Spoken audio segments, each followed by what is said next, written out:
இந்த தானியேல் தீர்க்க தரிசன புஸ்தகத்தை ஆராய்ந்து படிக்கக்கூடிய நேரத்திற்கு நாங்கள் உங்களை அன்போடு வரவேற்கிறோம். இந்த நாளிலும் நம்மோடு கூட ஆராய்ச்சியில் கலந்து கொள்வதற்காக 4 வாலிப சகோதரர்கள் இருக்கிறார்கள். அவர்களையும் நாம் இந்த நிகழ்ச்சிக்குள்ளாக வரவேற்கலாம். அன்பான வாலிப சகோதரர்கள், உங்கள் அனைவரையும் மீண்டும் பார்ப்பது ரொம்ப சந்தோஷம். உங்களுடைய பெயரை நீங்கள் சொல்லி உங்களை அறிமுகப்படுத்திக் கொள்ளும்படி கேட்டுக்கொள்கிறோம். என்னுடைய பேர் சிபு, நான் ஈரோடு பகுதியிலிருந்து வந்திருக்கிறேன். Okay, God bless you and we welcome you. என்னுடைய பேர் அஜய், நான் வேலூர் பகுதியில் போதகராக பணியாற்றி வருகிறேன். God bless you Ajay. என்னுடைய பேர் ஹென்சன் ஜாஷ், நானும் வேலூர் செக்ஷனில் ஊழியம் பண்ணிகிட்ருக்கிறேன். ரொம்ப சந்தோஷம், வெல்கம் யூ. என்னுடைய பேர் லலித் கிரண், நான் சென்னையிலேருந்து வரேன். God bless you. உங்கள் அனைவருக்கும் கர்த்தருடைய நாமத்தில் நான் வாழ்த்துக்களை நான் தெரிவித்துக் கொள்கிறேன். நாம் தொடர்ந்து என்ன செய்வோம்னா, தானியேல் 9ஆம் அதிகாரத்தினுடைய 70 வார தீர்க்க தரிசனத்தை நாம் என்ன செய்வோம், இன்றைக்கு தொடர்ந்து நாம் படிக்கலாம். போன முறை நாம் 70 வார தீர்க்க தரிசனங்கள் 3 பகுதியாக பிரிக்கப்பட்டிருக்கிறது என்பதை பார்த்தோம். அதில் 70 வார தீர்க்க தரிசனம் எங்கே துவங்குகிறது என்கிற ஆராய்ச்சியில் நாம் இருந்தோம். அதில் எந்த வருஷத்தை நாம் துவக்கமாக கொள்வது என்பது தான். அதில் 3 ஆண்டுகள் இருக்கிறது. 3 வருடங்களை நாம் வேதத்தில் என்ன செய்ய முடியும், பார்க்க முடியும். ஏன் அப்படின்னா, அந்த வசனம் என்ன சொல்லுகிறது, எருசலேம் திரும்ப எடுப்பித்து கட்டுகிறதற்கான கட்டளை வெளிப்படுவது முதல் என்று சொல்லுகிறது. அப்போ எந்த வருஷம் வெளிப்பட்டது என்பதை நாம் என்ன செய்யணும், கண்டுபிடிக்கணும். எருசலேம் திரும்ப எடுப்பித்து கட்டுகிறதற்கான கட்டளையானது 3 காலங்களில் 3 ராஜாக்கள் என்ன செய்தாங்க, கொடுத்தாங்க. அதில் நம்ம எந்த கட்டளையை துவக்கமாக எடுத்துக்கொள்ள வேண்டும் என்பதை நாம் என்ன செய்தோம், படித்தோம். 3 ராஜாக்கள் கொடுத்தாங்க. 1 கோரேஷ் 536ஆம் ஆண்டு. 2வது கட்டளை தரியு என்கிற ராஜா 519வது ஆண்டு. 3வது ராஜா அர்த்தசஷ்டா, அவர் கட்டளை கொடுத்த ஆண்டு 457. Very good. எஸ்ரா 7ஆம் அதிகாரம் முதல் வசனத்தை வாசிங்களேன். எஸ்ரா 7ஆம் அதிகாரம் முதல் வசனம்.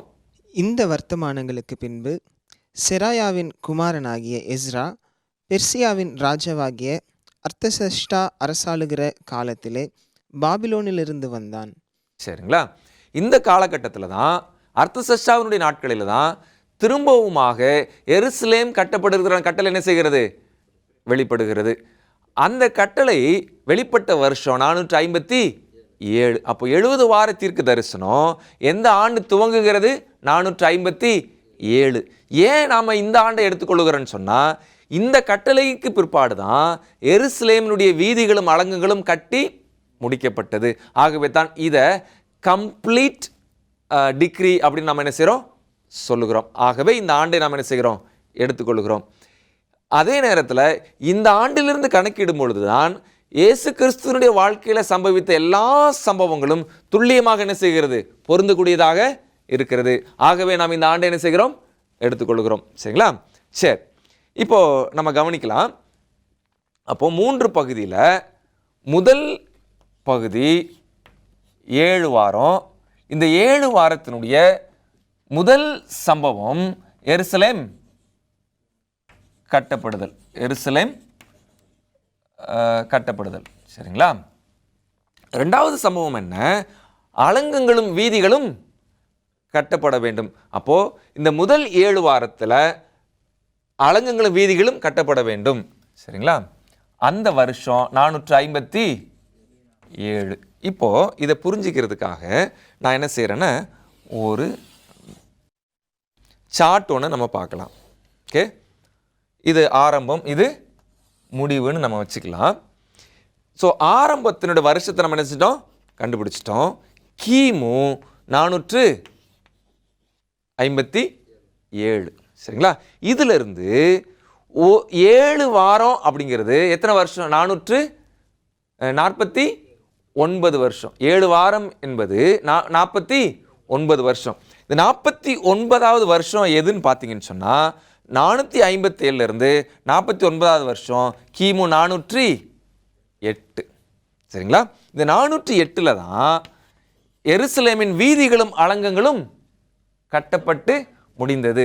வாசிக்கலாம். நெகேமியா 12ஆம் அதிகாரம் 27வது வசனம். நெகேமியா 12:27. எருசலேமின் அலங்கத்தை பிரதிஷ்டை பண்ணுகையில் துதியினாலும் பாடலினாலும் கைத்தாளம் தம்புரு சுரமண்டலம் முதலான கீத வாத்தியங்களினாலும் பிரதிஷ்டையை மகிழ்ச்சியோடே கொண்டாட எல்லா இடங்களிலும் இருக்கிற லேவியரை எருசலேமுக்கு வரும்படி தேடினார்கள். சரிங்களா? எருசலேமினுடைய எல்லா அலங்கங்களும் வீதிகளும் கட்டி முடித்து 408வது ஆண்டு பிரதிஷ்டை செய்யப்பட்டது. எக்ஸாக்டா 7 வாரத்தின் முடிவில் பிரதிஷ்டை ஆராதனை நடந்தது. 49 ஆண்டுகள் என்ன செஞ்சிருக்கிறாங்க?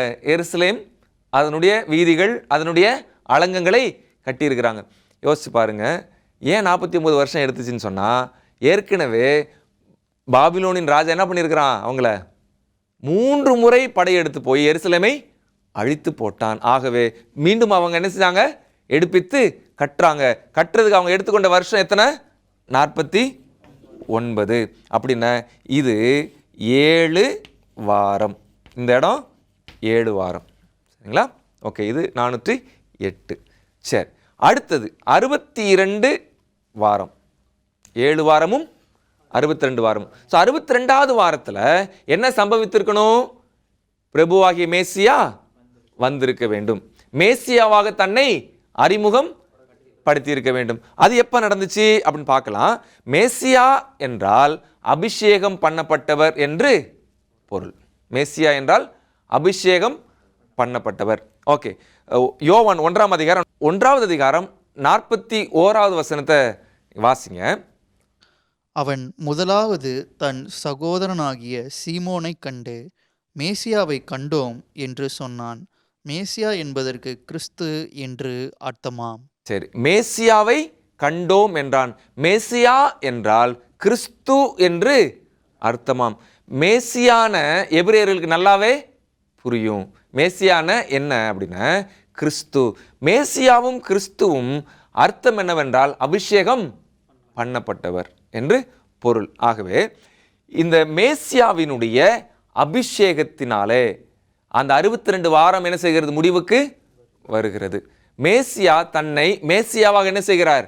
அறிமுகம் செய்து கொள்கிறார். அந்த இடம் அவர் அபிஷேகம் பண்ணப்பட்ட காலகட்டம். அது எப்பொழுது மேசியா அபிஷேகம் பண்ணப்பட்டார் என்றால், ஆண்டவராக இயேசு கிறிஸ்து யோவான் ஸ்நானனுடைய கையினால் ஞானஸ்நானம் எடுத்த பொழுது மேசியா என்ன செய்கிறார்? அபிஷேகம் பண்ணப்படுகிறார். இன்ஃபேக்ட் யோவான் என்ன சொல்றாரு? இதோ உலகத்தின் பாவத்தை சுமந்து இருக்கிற தேவ ஆட்டுக்குட்டி என்று அறிமுகப்படுத்தி தான் அவருக்கு ஞானஸ்நானம் கொடுக்கிறார். அதுக்கு பிற்பாடு தான் ஞானஸ்நானம் கொடுக்கிறார். இப்போ அந்த பகுதியை நம்ம வாசிக்கலாம். லூக்கா 3வது அதிகாரத்துக்கு வாங்க. லூக்கா 3ஆம் அதிகாரம். எக்ஸாக்டா இயேசு கிறிஸ்து ஞானஸ்நானம் எடுக்கக்கூடிய வருஷம் எதுன்னு நம்ம கண்டுபிடிக்கலாம். லூக்கா 3:1 வாசிங்க. திபேரியு ராயன் ராஜ்யபாரம் பண்ணின 15ஆம் வருஷத்திலே பொந்தி பிலாத்து யூதேவாவுக்கு தேசாதிபதியாகவும் ஏரோது கார்பங்கு தேசமாகிய கலிலேயாவுக்கு அதிபதியாகவும் அவன் சகோதரனாகிய பிலிப்பு கார்பாங்கு தேசமாகிய இந்துரேயாவுக்கும் திரேகோவெந்து நாட்டிற்கு அதிபதியாகவும் லிசானியா கார்பாங்கு தேசமாகிய அபிலேனுக்கும் அதிபதியாகவும் அன்னாவும் காய்பாவும் பிரதான ஆசாரியராகவும் இருந்த காலத்திலே வனாந்தரத்திலே சகரியாவின் குமாரனாகிய யோவானுக்கு தேவனுடைய வார்த்தை உண்டாயிற்று. சரி, இப்போ யோவான் ஸ்நானகன் குறித்து அங்கே பேசுகிறார். யோவான் ஸ்நானகன் லூக்கா 3ஆம் அதிகாரம் அந்த வசனங்களில் பார்க்கும் பொழுது திபேரியு ராயன் ராஜ்யபாரம் பண்ணின எத்தனாவது வருஷத்துல? 15ஆம் வருஷத்துல யோவான் ஸ்நானகன் வனாந்தரத்தில் என்ன செய்தான்? பிரசங்கித்து கொண்டு, அது கீழே அப்படியே வாசிட்டு இருந்தீங்கன்னா, அவன் யோர்தானில ஞானஸ்நானம் கொடுத்து வந்ததாக நம்ம பார்க்க முடியும். அப்போ யோவான் ஸ்நானகன் ஞானஸ்நானம் கொடுத்து வந்த வருஷம் திபேரியு ராயனுடைய 15ஆம் வருஷம். அந்த வருஷத்துல தான் இயேசு கிறிஸ்துவும் அதே அதிகாரத்தை நீங்க வாசித்து பார்த்தீங்கன்னு சொன்னா, இயேசு கிறிஸ்துவும் யோவான் கையிலான என்ன செய்கிறார்? ஞானஸ்நானம் எடுத்துக்கொள்கிறார். இப்போ நம்ம கண்டுபிடிக்க வேண்டியது திபேரியு ராயனுடைய 15வது வருஷம் எந்த வருஷம்னு கண்டுபிடிக்கணும். திபேரியு ராயனுடைய 15வது வருஷம் எந்த வருஷம்னு கண்டுபிடிச்சா இயேசு கிறிஸ்து ஞானஸ்நானம் எடுத்த வருஷம் எதுன்னு கண்டுபிடிக்கலாம். திபேரியு ராயனுடைய 15வது வருஷம் எது அப்படின்னு சொன்னால், அதை கண்டுபிடிக்கிறதுக்கு நீங்கள் போய் திபேரியு ராயனுடைய முதல் வருஷம் எந்த வருஷம் அப்படின்னு நம்ம என்ன செய்யணும் பார்க்கணும். முதல் வருஷம் எந்த வருஷம்? கிபி திபேரியு ராயனுடைய முதல் வருஷம் கிபி 12. கிபி 12 தான் திபேரியு ராயன் முதலாவதாக அரியணையில் உட்கார்றாரு. இந்த 12 வருஷத்துலேருந்து 15 கூட்டுங்களேன், ப்ளஸ் 15 27. இயேசு கிறிஸ்து ஞானஸ்நானம் எடுத்த வருஷம் கிபி 27. சரிங்களா? சரி, அப்படியானால் 7 வாரம் 49 வருஷம், 62 வாரம் எத்தனை வருஷம்? 434 ஆண்டுகள். சரிங்களா? அப்போது 457லேருந்து 69 வாரம் கடந்து போனால் அது எந்த வருஷத்தில் முடியுது? 27. அல்லது 457லேருந்து அப்படியே 483 ஆண்டுகளை கடந்து போனால் கிபி 27. இந்த வருஷம்தான் மேசியா அபிஷேகம் பண்ணப்படுகிறார். மீதம் எத்தனை ஆண்டுகள் இருக்கிறது? மீதம் 7 ஆண்டுகள் இருக்கிறது. இந்த கணக்குப்படி பார்த்தா 70 வார கணக்குப்படி பார்த்தா மீதம் 1 வாரம். சரி, இப்போ இந்த 1 வாரத்தில் என்னவெல்லாம் சம்பவிக்கணும்? முதலாவது அது என்ன சம்பவிக்கணும்? மேசியா சங்கரிக்கப்பட வேண்டும். இப்போ இயேசு கிறிஸ்து ஞானஸ்நானம் எடுத்த வருஷம் கிபி 27. அவர் ஊழியம் செய்து முடித்த வருஷம், அதாவது அவர் மரித்த வருஷத்தை நம்ம கணக்கிடணும்னு சொன்னால் சரியா அவர் 3 வருஷம் தான் ஊழியமே செய்தார். 27லேருந்து 3 வருஷம் நீங்கள் போனீங்கன்னா எத்தனை வருஷம்? எந்த வருஷம் வருது? கிபி 31 வருது. அப்படின்னா கிபி 31, அதாவது 30 3.5. சரிங்களா? அது எத்தனாவது வருஷம் தான்? 31வது வருஷம். ஸோ இந்த 1 வாரத்தினுடைய பாதியில் கிபி 31ல் மேசியா என்ன செய்யப்படணும்? சங்கரிக்கப்பட வேண்டும். மேசியா மரித்தாரா? மரித்தார். சரிங்களா? அது மாத்திரமல்ல, இந்த இடத்துல எத்தனை சம்பவத்தை நம்ம பார்த்துருக்குறோம்? முதல்ல எருசலேம் திரும்ப எடுப்பித்து கட்டளை வெளிப்படுவது, இதில் நம்பர் 1. அலங்கங்களும் வீதிகளும் கட்டப்பட வேண்டும், நம்பர் 2. பிரபுவாகிய மேசியா அபிஷேகம் பண்ணப்படணும், நம்பர் 3. சரிங்களா? அதுக்கப்புறம் அந்த வாரம் பாதி சென்ற பொழுது மேசியா என்ன செய்வார்? சங்கரிக்கப்படுவார், இது நம்பர் 4. இன்னும் எத்தனை சம்பவங்கள் நடக்கணும்? 3 சம்பவங்கள் நடைபெற வேண்டும். சரி, இப்போ பாருங்க, அடுத்த சம்பவம். இந்த 1 வாரத்தில் அவர் என்ன செய்வாராம்? இந்த 1 வாரத்தில் அநேகருக்கு உடன்படிக்கையை உறுதிப்படுத்துவார். 1 வாரத்தில் அநேகருக்கு உடன்படிக்கையை உறுதிப்படுத்துவார் அப்படின்னு சொல்லும்போது 2 பகுதியாக நம்ம என்ன செஞ்சுக்கலாம்? பிரிச்சுக்கலாம். ஒன்று, இவர் உயிரோடு இருக்கிற பொழுது இவர் ஜனங்களோடு செய்து கொள்ள போகிற உடன்படிக்கையை ஜனங்களுக்கு அறிவித்தார். சரிங்களா? இவர் மரித்து உயிர்த்தெழுந்து பரமேறி சென்ற பிற்பாடு சீஷர்கள் அவருடைய உடன்படிக்கையை உறுதிப்படுத்தினார்கள். எபிரேயர் 9ஆம் அதிகாரம் 15லிருந்து வாசிங்க. எபிரேயர் 9ஆம் அதிகாரம் 15லிருந்து. ஆகையால் முதலாம் உடன்படிக்கையின் காலத்திலே நடந்த அக்கிரமங்களை நிவிர்த்தி செய்யும் பொருட்டு அவர் மரணமடைந்து அழைக்கப்பட்டவர்கள் வாக்குத்தத்தம் பண்ணப்பட்ட நித்திய சுதந்திரத்தை அடைந்து கொள்வதற்காக புது உடன்படிக்கையின் மத்தியஸ்தராயிருக்கிறார். சரிங்களா? இப்போ இதை சொல்றது யாருன்னா, எபிரேயர் புத்தகத்தில் பவுலார் சொல்லுகிறார். இவர் மரித்ததுனால புதிய உடன்படிக்கை என்ன செய்கிறார்? ஜனங்களோடு ஏற்படுத்தினார். அப்போ இந்த வாரம் முழுவதும் அவர் உடன்படிக்கையை உறுதிப்படுத்துகிறார். தான் மேசியா என்பதையும் தான் மரித்த பிற்பாடு உடன்படிக்கை என்ன செய்கிறார்? ஜனங்களோடு ஏற்படுத்தி அதை உறுதிப்படுத்துகிறார். இது எல்லாரும் பிரசங்கிக்கிறது யார் தான்? சீஷர்கள் என்ன செய்கிறாங்க? பிரசங்கிக்கிறாங்க. ஆனால் இந்த உடன்படிக்கையை உறுதிப்படுத்தினது யார் தான்? இயேசு கிறிஸ்து. பிரசங்கிக்கிறது அப்போஸ்தலர்கள் பிரசங்கிக்கிறாங்க. ஆனால் அவர் தான் மேசியா என்பதை அவருடைய மரணத்தினாலே உறுதிப்படுத்தி அந்த மரணத்து நிமித்தமாக உடன்படிக்கையும் ஏற்படுத்தினார். அதுதான் ஆண்டவராக இயேசு கிறிஸ்து. 5வது சம்பவம் என்னது? உடன்படிக்கை உறுதிப்படுத்தப்படுதல். சரிங்களா? இது இந்த டைம் பீரியட் ஃபுல்லாகவே நடைபெறக்கூடியது. 6வது சம்பவம் என்ன? 6வது சம்பவம் என்ன? பலியையும் காணிக்கையும் ஒழிய பண்ணுவார். பலியையும் காணிக்கையும் ஒழிய பண்ணுவார். எப்பொழுது ஒழிய பண்ணுவார்? எப்பொழுது அது ஒளிந்தது? யோவான் 19வது அதிகாரம் 31. யோவான் 19:31. அந்த நாள் பெரிய ஓய்வு நாளுக்கு ஆயத்த நாளாய் இருந்தபடியினால் உடல்கள் அந்த ஓய்வு நாளிலே சிலுவைகளில் இராதபடிக்கு யூதர்கள் பிலாத்துவினிடத்தில் போய் அவர்களுடைய காலெலும்புகளை முறிக்கும்படிக்கும் உடல்களை எடுத்து போடும்படிக்கும் உத்தரவு கேட்டுக்கொண்டார்கள். சரி, இயேசு கிறிஸ்துனுடைய மரணம். மரிச்சிட்டாரா? மரித்து விட்டார். மத்தேயு புஸ்தகத்துக்கு வாங்க. இவர் மரிப்பதற்கு முன்பாக இவர் மரித்துட்டார் அப்படிங்கிறத நம்ம உறுதிப்படுத்திக்கிறோம். மற்ற கல்வர்கள் என்ன செய்யல? மரிக்கல. இயேசு கிறிஸ்து நினைச்சிட்டாரு, மரித்து விட்டார். மத்தேயு 27வது அதிகாரம் 51வது வசனத்தை வாசிங்க. மத்தேயு 27:51. அப்பொழுது தேவாலயத்தின் திரைச்சீலை மேல் தொடங்கி கீழ் மட்டும் 2ஆக கிழிந்தது, பூமியும் அதிர்ந்தது, கன்மலைகளும் பிளந்தது. அதுக்கு முந்தின வசனம் வாசிங்க. இயேசு மறுபடியும் மகா சத்தமாய் கூப்பிட்டு ஆவியை விட்டார். மகா சத்தமாய் கூப்பிட்டு ஆவியை விட்ட பொழுது, அவர் மரித்த பொழுது என்ன நடந்துச்சா? தேவாலயத்தின் திரைச்சிலை மேல் தொடங்கி கீழ் வரைக்கும் 2ஆக கிழிந்தது. திரைச்சிலை என்பது எங்க தான் இருக்குது? தேவாலயத்துல பரிசுத்த ஸ்தலத்திற்கும் மகா பரிசுத்த ஸ்தலத்திற்கும் நடுவே அந்த திரைச்சிலை என்ன செய்தது? கிழிந்தது. வசனம் ஆதாரம் இருக்கிறது. ஆண்டவர் பலியையும் காணிக்கையும் என்ன செய்தார்? ஒழிய பண்ணினார். அப்படின்னா ஏதோ நாம இப்ப கொடுக்குற காணிக்கை இல்லை. அன்றைக்கு பலியும் காணிக்கையும் இயேசு கிறிஸ்துவனுடைய மரணத்தை என்ன செய்தது? சுட்டி காண்பித்தது.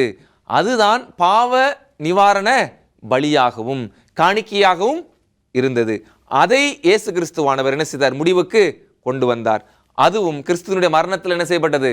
நிறைவுக்கு வந்தது. சரிங்களா? இது 6வது சம்பவம். 6வது சம்பவம். 7வது சம்பவம் என்ன நடக்கணும்?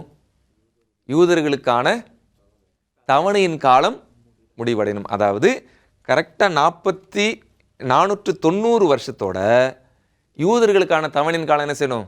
முடிவுக்கு வரணும். முடிவுக்கு வந்துச்சா அப்படின்னு சொன்னால் அப்போஸ்தலர் 6வது அதிகாரமும் 7வது அதிகாரத்தை நீங்கள் வாசித்து பார்த்தீங்கன்னா, குறிப்பாக 7வது அதிகாரத்தை வாசித்து பார்த்தீங்கன்னா, ஸ்தேவான் என்று சொல்லக்கூடிய ஒரு பக்திமான் ஒரு மிகப்பெரிய பிரசங்கத்தை என்ன செய்வார்? யூதர்களுக்கு செய்வார். அதுதான் யூதர்களுக்கான கடைசி அழைப்பு. அதுதான் யூதர்களுக்கான கடைசி அழைப்பு.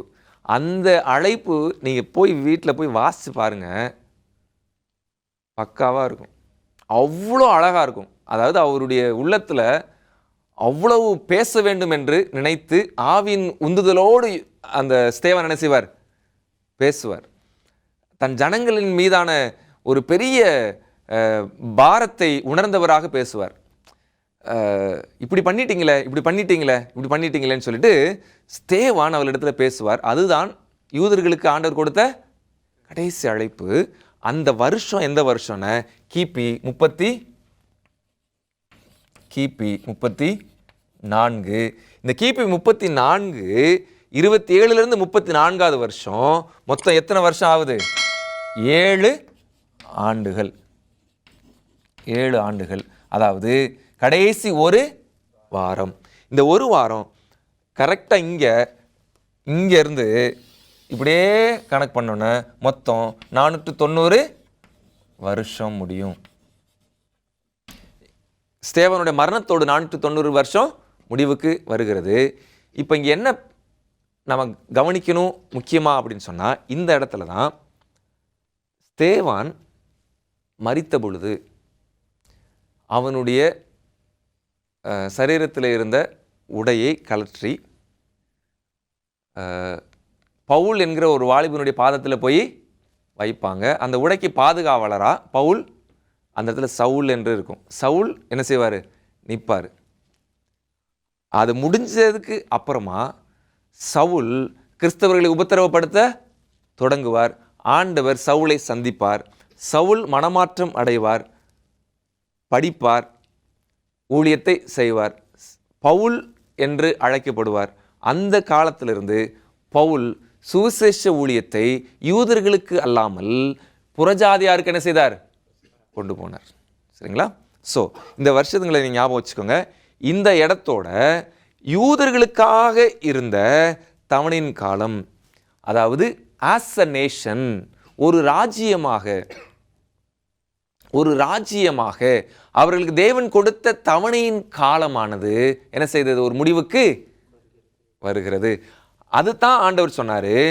457 தொடங்கி அது 490வது வருஷம் 34 என்ன செய்கிறது? நிறைவுக்கு வருகிறது. சரிங்களா? இதுதான் 70 வாரத்தினுடைய முடிவு. ஓகே, இப்போ பாருங்கள், இந்த 70 வாரத்தை நம்ம ஏற்கனவே எங்கேருந்து தான் கட் பண்ணோம்? 2300. இந்த 2300ல் 490 மைனஸ் பண்ணால் இந்த மித்தம் எத்தனை வருஷம் இருக்குது? 1810 ஆண்டுகள் இருக்கிறது. 1810 ஆண்டுகள். அது அடுத்த முறை நம்ம என்ன செய்யலாம்?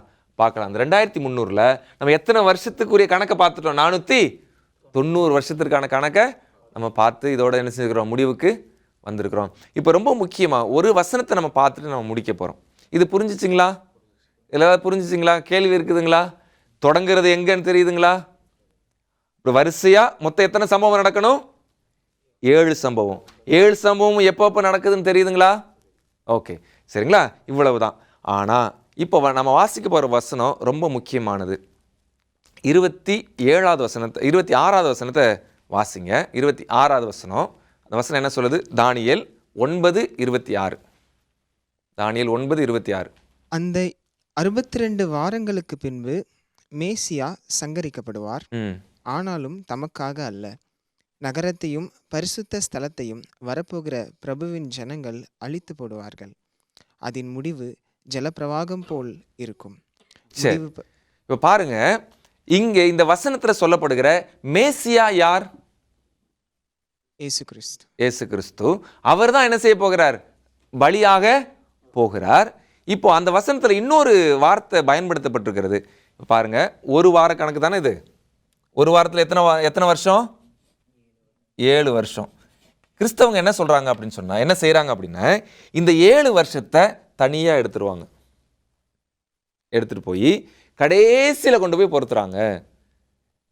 இந்த 7 வருஷத்தை எடுத்துகிட்டு போய் கடைசியில் பொருத்தி முதல் 3 வருஷம் சிறிய உபத்திரவ காலம், அடுத்த 3 வருஷம் பெரிய உபத்திரவ காலம் அப்படின்னு சொல்லிட்டு இந்த கிறிஸ்துவுக்கு உரிய தீர்க்க தரிசனத்தை அந்தி கிறிஸ்துவுக்கு பொருத்தி அந்தி கிறிஸ்து என்ன செய்ய போகிறான்? 3 வருஷம் ஆளுகை செய்ய போகிறான் அப்படின்னு என்ன செய்கிறாங்க?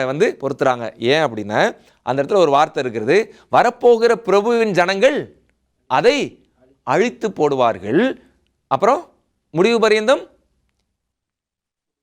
அதன் முடிவு ஜலப்பிரவாகம் போல இருக்கும். முடிவு பரியந்தம் யுத்தமும் நாசமும் உண்டாக நியமிக்கப்பட்டிருக்கிறது.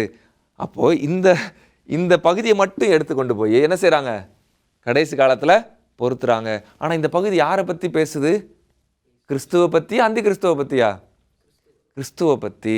ஆனா இந்த இடத்துல வரக்கூடிய அழிவு, அவருடைய பிரபுவின் ஜனங்கள் அதை அழித்து போடுவார்கள் அப்படிங்கிற வார்த்தை எதை குறிக்கிறது அப்படிங்கிறத மட்டும் நம்ம என்ன செய்யலாம்? பார்த்து முடிக்க போகிறோம். அழிக்கப்பட போகிறது தான். ஆனால் இந்த அழிவுங்கிற வார்த்தை எதை சுட்டி காண்பிக்கிறது? நம்ம பார்க்கலாம். எரேமியா 38வது அதிகாரம் 23வது வசனத்தை வாசிங்க. எரேமியா 38:23. உம்முடைய எல்லா ஸ்திரீகளையும் உம்முடைய பிள்ளைகளையும் வெளியே கல்தேயரிடத்தில் கொண்டு போவார்கள். நீரும் அவர்கள் கைக்கு தப்பி போகாமல் பாபிலோன் ராஜாவின் கையில் பிடிபட்டு இந்த நகரம் அக்கினியினால் சுட்டெரிக்க பட காரணமாயிருப்பீர் என்றான். பாருங்க, அக்கினினால் சுட்டெரிக்கப்பட காரணமாக இருக்க போகிறது யாராம்? அந்த தேசம், அந்த தேசத்தின் மக்கள். ஜனங்கள் கீழ்ப்படியாத பொழுது அழிவு வருகிறது. அந்த அழிவை கொடுக்க போகிறது நேபுகாத்நேச்சார் தான். ஆனா காரணம் யாரு? நம்ம தான். அப்போ இந்த ஜனங்கள் பிரபுவினுடைய வரப்போகிற பிரபுவின் ஜனங்கள் அந்த நகரத்தை அழித்து போடுவார்கள் அப்படின்னு சொன்னா, பிரபுவின் ஜனங்கள் யார் தான்? பிரபு யாரு? இயேசு கிறிஸ்து. பிரபுவின் ஜனம் யாரு? யூதர்கள். அந்த நாட்களில் இருந்த யூதர்கள். இயேசுவை அவர்கள் ஏற்றுக்கொண்டிருந்தா அவங்களுக்கு அழிவு கிடையாது. ஆனால் இயேசுவை ஏற்றுக்கொள்ளாததுனால AD 70 அந்த எருசலேம் என்ன செய்தது? மீண்டும் அழிக்கப்பட்டது. அப்போ இந்த தீர்க்க தரிசனம் முழுக்க இயேசுவையும் யூதர்களையும் சார்ந்த தீர்க்க தரிசனம், கடைசி காலத்திற்குரியது அல்ல. சரிங்களா? இப்போ அவங்க என்ன சொல்றாங்கன்னா, இந்த அந்தி கிறிஸ்து கடைசியில் என்ன செய்ய போறான்? அழிக்க போறான். எருசலேமை கட்டுவாங்க. இப்போ எல்லாம் எருசலேமை கட்டுறதுக்கு காத்துட்டு இருக்கிறாங்க. எருசலேமை கட்டி முடிச்சிருவாங்க. கட்டி முடிச்ச உடனே அந்தி கிறிஸ்து என்ன செய்வான்? உட்காருவான். உட்கார்ந்ததுக்கப்புறம் அவன் என்ன செய்வான்? பலியும் காணிக்கையும் ஒளிய பண்ணுவான். அதுக்கப்புறமா அவன் என்ன செய்வான்? ஒரு பெரிய அழிவை ஏற்படுத்துவான் என்று சொல்றாங்க. அது கிடையாது. இது முழுக்க முழுக்க இயேசுவையும் அவருடைய ஜனத்தையும் சுட்டி காண்பிக்கிறது. இதை நீங்கள் புரிஞ்சிருப்பீங்கன்னு நினைக்கிறேன். தொடர்ந்து அடுத்த வகுப்பில் நாம் சந்தித்து நாம் படிக்கலாம். கர்த்தர் உங்களோடு கூட இருந்து உங்களை ஆசீர்வதிப்பாராக. நேயர்களே, நீங்களும் காத்திருங்கள். அடுத்த பகுதியில் இன்னும் தெளிவான தீர்க்க தரிசன பகுதிகளை நாம் ஆராய்ந்து படிக்கலாம். ஆமென்.